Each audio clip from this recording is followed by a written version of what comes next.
मैंने गोटे भल कथा शुणु सब बेले निज घर लोक बेसी इम्पोर्टान्स दब खास करके जे तुम घरे कई सान भाई कि भौणी थे बेसी इम्पोर्टान्स दब बेसी करके निज सान भौणी की इम्पोर्टान्स दब जमी मु मो भौणी की इम्पोर्टान्स दिए सेमती ओई मो कुरकुरी खाइला कहूँ तू गोटे छुआ तो निज कुरकुरी आनी बस खाऊचु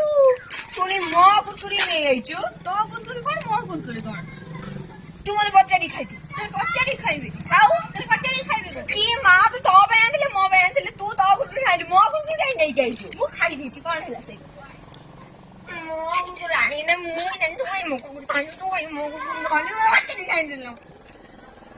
मैं पचारि को खाइबे हां कोन बे पचारि मते पति मो कुरकुरी मते खाइ मते खाइ मो कुरकुरी खाइ के पड़ी ये करछे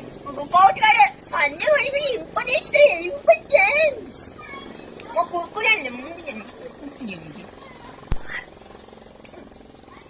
मो कुरकुरी खाइ खाइ देछबे आ नाइ एलो एलो छिल्ला लो खाइ दे आई मिनी मो आई दे